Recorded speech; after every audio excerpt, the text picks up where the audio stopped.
Bismillahirrahmanirrahim. Assalamualaikum warahmatullahi wabarakatuh.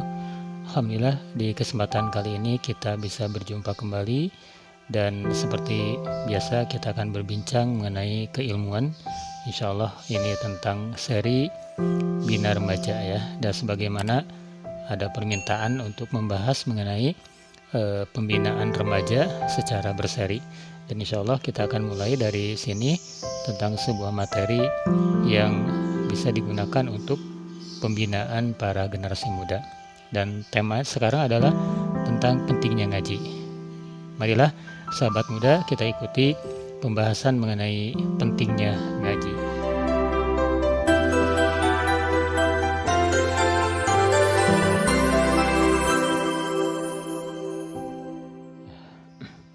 Bismillahirrahmanirrahim. Marilah kita bahas mengenai pentingnya ngaji, pentingnya kita menuntut ilmu. Nah, mungkin sahabat muda pernah mendengar ya tentang taman surga yang di dalam hadis itu disebutkan sebagai Riyadul Jannah ya. Rasulullah SAW bersabda, "Jika kalian melewati taman surga, maka berhentilah." Mereka bertanya, "Apakah taman surga itu?" Beliau menjawab, "Halaqah zikir atau majelis ilmu." Nah, tentang majelis zikir ini, Atha bin Abi Rabah yang wafat tahun 1114 Hijriah berkata, majelis zikir adalah majelis yang di dalamnya membicarakan ilmu halal dan haram. Itu bagaimana harus menjual, membeli, berpuasa, mengerjakan sholat, menikah, cerai, melakukan haji, dan semacam itu.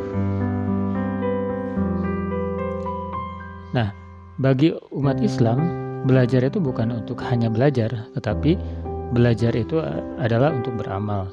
Abu Abdillah Ar-Rizabari rahimahullah berkata, barang siapa yang berangkat menimba ilmu sementara yang dia inginkan semata-mata ilmu, maka ilmunya tidak akan bermanfaat baginya. Dan barang siapa yang berangkat menimba ilmu dalam rangka mengamalkan ilmu, niscaya ilmu yang sedikit pun akan bermanfaat baginya. Nah, sekarang perbandingannya bagaimana orang yang berilmu itu dibandingkan dengan orang yang tidak berilmu.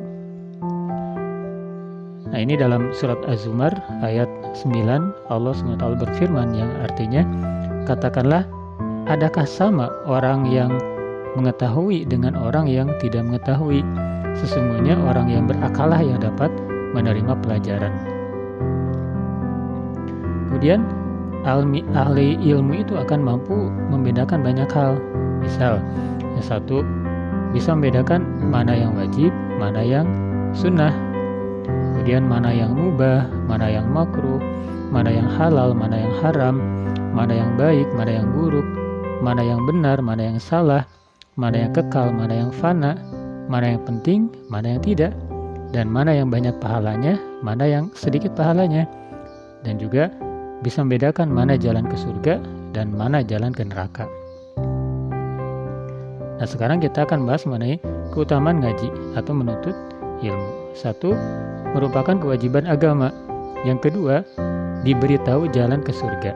Yang ketiga, diberi pahala. Yang keempat, dihapuskan dosa. Kelima, diangkat derajat. Yang pertama adalah kewajiban agama. Wajibnya menuntut ilmu, Rasulullah SAW bersabda yang artinya, menuntut ilmu itu wajib atas setiap muslim. Hadis riwayat Ibnu Majah. Pandai urusan dunia, bodoh urusan akhirat. Nah, ini disitir oleh Rasulullah SAW dalam sabdanya, sesungguhnya Allah Ta'ala membenci orang yang pandai dalam urusan dunia, namun bodoh dalam perkara akhirat. Yang kedua, diberi tahu jalan ke surga. Ilmu, petunjuk, jalan pulang menuju surga. Ya, Rasulullah SAW bersabda yang artinya, barang siapa yang menempuh suatu jalan dalam rangka menuntut ilmu, maka Allah akan memudahkan baginya jalan menuju surga. Hadis riwayat Muslim. Kemudian, apa makna jalan untuk menuntut ilmu? Yang satu, menempuh jalan untuk menuntut ilmu dalam arti yang sebenarnya, seperti berjalan kaki menuju majelis-majelis ilmu. Kemudian yang kedua, menempuh jalan atau cara yang dapat mengantarkan seseorang untuk memperoleh ilmu syar'i seperti membaca, menghafal, menelaah, dan yang lain sebagainya. Sekarang, makna Allah dalam memudahkan jalannya menuju surga. Yang satu, Allah akan memudahkan orang yang menuntut ilmu semata-mata karena mencari keridhaan Allah, dapat mengambil manfaat dan mengamalkannya sehingga bisa memasuki surganya. Kemudian yang kedua, maknanya adalah Allah akan memudahkan jalan baginya menuju surga ketika melewati titian Shiratal Mustaqim pada hari kiamat dan memudahkannya dari berbagai kengerian pada sebelum dan sesudahnya. Nah, sekarang kita berbicara mengenai nenek moyang kita, Nabi Adam dan Siti Hawa. Nabi Adam dan Hawa asalnya dari surga, kemudian diturunkan ke dunia karena berbuat dosa. Nah, mereka bertaubat dan taat hingga kembali kepada ridhonya dan akan memasuki surganya. Nah, sekarang apa sikap kita terhadap hal ini? Satu, mungkin saja ada yang bersikap seperti ini. Surga neraka urusan nanti, yang penting sekarang happy, disiksa bersama iblis gak peduli. Nah, bila medalik ya. Yang kedua, ada yang bersikap serius mencari ilmu agar tahu jalan pulang menuju surga. Siap ikut petunjuk ke arah surga sehingga bisa berkumpul bersama nenek moyang kita, yaitu Nabi Adam dan Hawa. Yang ketiga, diberi pahala. Menuntut ilmu itu ibadah. Mu'adz bin Jabal radhiyallahu anhu berkata, "Tuntutlah ilmu, belajarlah Islam karena mempelajarinya adalah suatu kebaikan untukmu. Mencari ilmu adalah suatu ibadah, saling mengingatkan akan ilmu adalah tasbih, membahas suatu ilmu adalah jihad, mengajarkan ilmu pada orang yang tidak mengetahuinya adalah sedekah, mencurahkan tenaga untuk belajar dari ahlinya adalah suatu kurbah atau mendekatkan diri pada Allah Subhanahu wa taala." Kemudian bagian pahala menuntut ilmu. Dari Wasih bin Al-Asqa radhiyallahu an, Rasulullah SAW bersabda, "Barang siapa menuntut ilmu dan mendapatkannya, maka Allah mencatat baginya pahala 2 bagian. Dan barang siapa menuntut ilmu tetapi ia tidak mendapatkannya, maka Allah mencatat baginya pahala 1 bagian." Pahala untuk menuntut ilmu. Dari Abu Dzar radhiyallahu an, dia berkata, Rasulullah SAW bersabda kepadaku, "Hai Abu Dzar, engkau berpagi-pagi untuk mempelajari suatu ayat dari kitab Allah lebih baik bagimu daripada engkau sholat sunnah sebanyak 100 rakaat. Dan engkau berpagi-pagi untuk mempelajari suatu bab ilmu, kemudian diamalkan ataupun tidak diamalkan, adalah lebih baik bagimu daripada engkau sholat sunnah sebanyak 1000 rakaat." Kemudian ilmu juga adalah seperti pahala haji yang sempurna.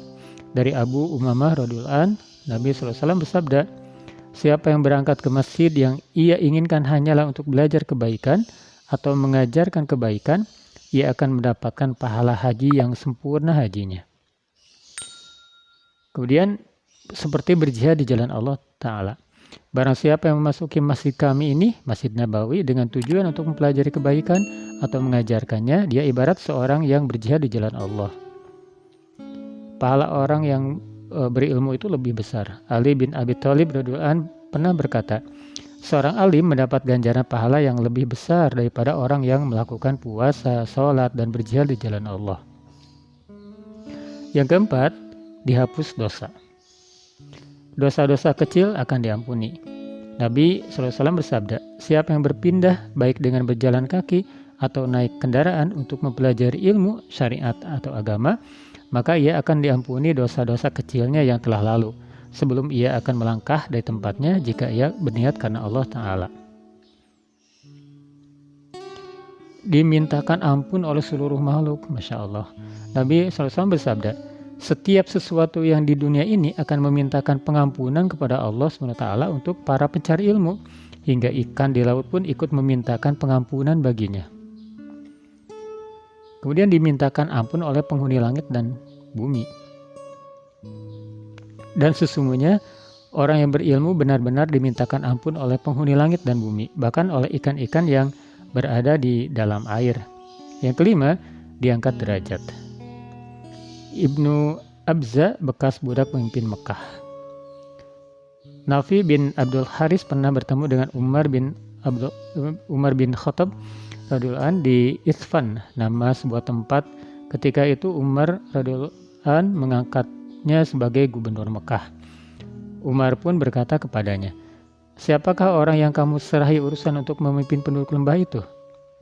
Dia mengatakan, "Orang yang saya angkat sebagai pemimpin mereka adalah Ibnu Abza, salah seorang bekas budak kami."